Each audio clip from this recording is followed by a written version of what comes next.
नमस्कार दोस्तों, मैं विक्रम सिंह एक बार फिर से आपके सामने हाजिर हूँ अपने YouTube चैनल रैपिडो क्लासेस पर। दोस्तों, साइकोलॉजी का एक बहुत शानदार और बहुत इम्पोर्टेंट और बहुत महत्वपूर्ण टॉपिक आपके सामने लेकर आया हूँ। जो लोग मेरी वीडियो पे पहली बार जुड़े हैं, मेरे चैनल को प्लीज़ सब्सक्राइब करें और साथ ही साथ बेल आइकन का बटन भी दबाएं ताकि लेटेस्ट नोटिफिकेशन आपको मिलता रहे। चलते हैं अपने टॉपिक की तरफ। और साइकोलॉजी का जो टॉपिक है हमारा वो है आपका ब्लूम टैक्सोनॉमी। Bloom's taxonomy. दोस्तों, ब्लूम टैक्सोनॉमी जो ये वर्गीकरण है, इसको हम ब्लूम वर्गीकरण भी के नाम से जानते हैं। ब्लूम का वर्गीकरण। दोस्तों, ब्लूम का जो वर्गीकरण है ये सबसे पहले इसके बारे में मैं बता दूं कि जब बालक सीखता है, जब बालक किन्हीं नई चीज़ों को सीखता है और सीखने में बालक कोई ना कोई उद्देश्य लेकर चलता है कि मुझे वो चीज़ सीखनी है, मुझे उसका ज्ञान करना है, तो सीखने के जो उद्देश्य हैं उनको ब्लूम ने उनको वर्गीकृत किया था। तो सबसे पहले सीखने के उद्देश्यों का वर्गीकरण किसने किया? ब्लूम ने किया। तो ये क्वेश्चन सबसे पहले बनता है। तो ब्लूम ने सीखने के उद्देश्यों का वर्गीकरण 1956 में किया। 1956 में इन्होंने एक पुस्तक लिखी। एक पुस्तक थी इनकी, बहुत इंपॉर्टेंट पुस्तक थी। उस पुस्तक का नाम था आपका टैक्सोनॉमी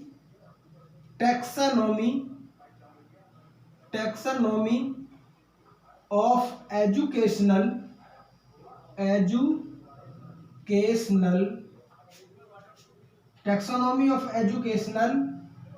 ऑब्जेक्टिव्स,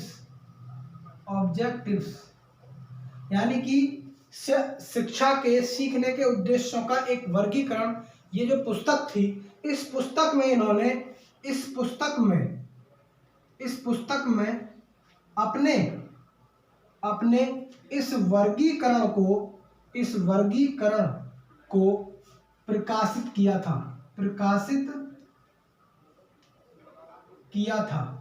लेकिन इस प्रकाशित करने से पहले मैं आपको एक चीज बता दूं, इस वर्गीकरण को बनाने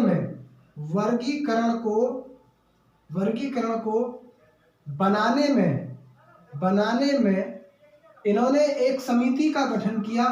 इन्होंने एक समिति का गठन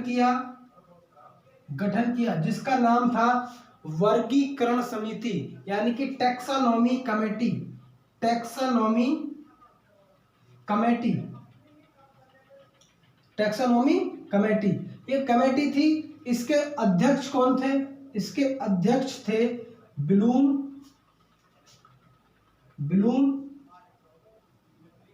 ठीक है, इसके अध्यक्ष थे बेंजामिन ब्लूम।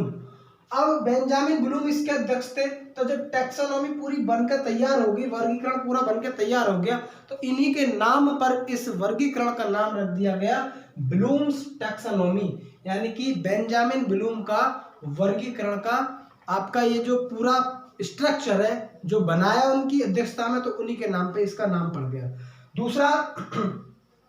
दूसरा टैक्सोनॉमी जो ये शब्द है, ये टैक्सोनॉमी जो शब्द है, इस टैक्सोनॉमी शब्द का मतलब होता है वर्गीकरण। टैक्सोनॉमी शब्द का मतलब क्या होता है? वर्गीकरण। और ये ब्लूम्स कहाँ के रहने वाले थे? ब्लूम रहने वाले थे अमेरिका के। कहाँ के रहने वाले थे? अमेरिका के रहने वाले थे। और दूसरा एक चीज और, इन्होंने जो शिक्षा के सीखने के उद्देश्यों को जो वर्गीकरण किया था, उसमें कुछ समिति में इनके कुछ सहपाठी थे जिन्होंने बहुत अच्छी तरीके से इनके साथ मेहनत की थी और उनके साथ लगन के साथ मेहनत की थी। उनके नाम भी मैं आपको बताऊंगा कौन कौन लोग थे। उन लोगों ने भी इसके सीखने के सिद्धांतों का वर्गीकरण किया था। तो निम्नलिखित रूप से सीखने के सिद्धांतों को 3 भागों में वर्गीकृत किया था इन्होंने। इसको मैं मिटा देता हूँ, आप इसका स्क्रीनशॉट ले लेना। सीखने के सिद्धांतों को, सीखने के उद्देश्यों को 3 भागों में वर्गीकृत किया था। या हम ये कह सकते हैं कि बेंजामिन ब्लूम ने सीखने के उद्देश्यों को, बेंजामिन ब्लूम ने सीखने के उद्देश्यों को तीन पक्षों में, तीन भागों में विभाजित किया। वो पक्ष कौन कौन से हैं उनको मैं बता देता हूं। वो पक्ष है, पहला पक्ष है आपका ज्ञानात्मक पक्ष, जिसको हम संज्ञानात्मक पक्ष भी कहते हैं, जिसको हम संज्ञानात्मक पक्ष भी कहते हैं। इसको हम कॉग्निटिव पक्ष भी कहते हैं, इंग्लिश में कॉग्निटिव पक्ष, कॉग्निटिव डोमेन भी कहते हैं। दूसरा इन्होंने जो दूसरा जो पक्ष था इनका तीन भागों में विभाजित किया था, तीन पक्षों में। दूसरा था भावात्मक पक्ष या भावात्मक भाव। इसको हम बोलते हैं हम अफेक्टिव डोमेन, इनको बोलते हैं अफेक्टिव डोमेन। और तीसरा था इनका क्रियात्मक पक्ष, इसको हम बोलते हैं साइकोमोटर डोमेन। ये तीन पक्ष थे। ये तीनों पक्ष में आपको बता दूं, जब इन्होंने समिति बनाई थी उस समिति के ये अध्यक्ष थे बेंजामिन ब्लूम। और बेंजामिन ब्लूम के साथ साथ कुछ लोग भी थे जिन्होंने इनकी हेल्प की थी इस वर्गीकरण को बनाने के लिए, क्योंकि ये वर्गीकरण अकेले ने नहीं बनाया था। ये जो ज्ञानात्मक पक्ष के जो कुछ पॉइंट्स दिए थे, इसमें कुल मिलाकर 6 पॉइंट दिए थे। और ये 1956 में ये जो 6 के 6 पॉइंट दिए थे ये बेंजामिन ब्लूम ने दिए थे, 1956 में। इसमें पहला पॉइंट था ज्ञान, दूसरा पॉइंट था बोध, तीसरा पॉइंट था अनुप्रयोग, और चौथा पॉइंट था विश्लेषण, चौथा पॉइंट विश्लेषण था। पांचवा संश्लेषण, और छठा पॉइंट था मूल्यांकन। यहां तक क्लियर दिख रहा है ना? मूल्यांकन, ये कई बार यहां से क्वेश्चन आया है, मूल्यांकन। चलिए इसको मैं और कर देता हूं।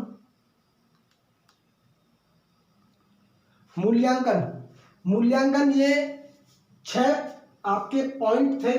ये पॉइंट कई बार एग्जाम में आए हैं, मैंने इनको कई बार देखा है कि बेंजामिन ब्लूम के ज्ञानात्मक पक्षों का क्रमबद्ध तरीका क्या है। तो ये क्रमबद्ध तरीका, इनको आप ऊपर नीचे नहीं कर सकते, तो ये बिखरा हुआ आएगा 4 ऑप्शंस में, आपको एक ऑप्शन ये मिलेगा। तो आप इस तरीके से इसको कर सकते हैं, इसको समझ सकते हैं। दूसरा जो पक्ष था, दूसरा पक्ष दिया था कथावल और मारिया ने। और ये कब दिया था? ये दिया था 1964 में। तो ये जो भावात्मक पक्ष के जो पार्ट दिए थे ये कथावल और मारिया ने दिए थे। पहला पक्ष जो ज्ञानात्मक पक्ष के जो 6 पॉइंट दिए थे ये बेंजामिन ब्लूम ने खुद दिए थे 1956 में। और इनके जो पॉइंट थे वो थे, नंबर 1 ग्रहण करना, दूसरा था अनुक्रिया, तीसरा था इनका पॉइंट मूल्यांकन, चौथा था व्यवस्थापन, और पांचवा था चरित्र निर्माण। ये 5 पॉइंट इनके थे भावात्मक पक्ष के। और जो क्रियात्मक पक्ष दिया था ये 1972 में ये सिम्पसन ने दिया था। सिम्पसन नाम आपने सुना होगा, सिम्पसन महोदय ने दिया था तीसरा पक्ष। और इन पक्षों के पॉइंट थे, पहला था उद्दीपन यानी कि स्टिमुलस, नंबर 2 दूसरा था कार्य करना फॉर्मुलेशन यानी कि वर्क फॉर्मुलेशन, तीसरा था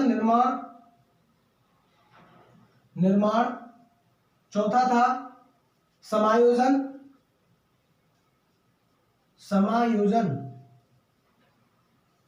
पांचवा था स्वाभाविकरण, स्वाभाविकरण,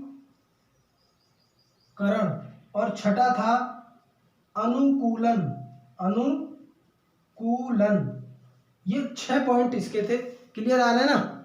चलिए, बिल्कुल क्लियर आ रहा है। ये इसका आप एक स्क्रीनशॉट खींच लीजिए, ये बहुत ज्यादा इंपॉर्टेंट है, आपको ऐसे ही याद करना। इसको मैं डिफाइन कर देता हूं। ये बेंजामिन ब्लूम का टैक्सोनॉमी है।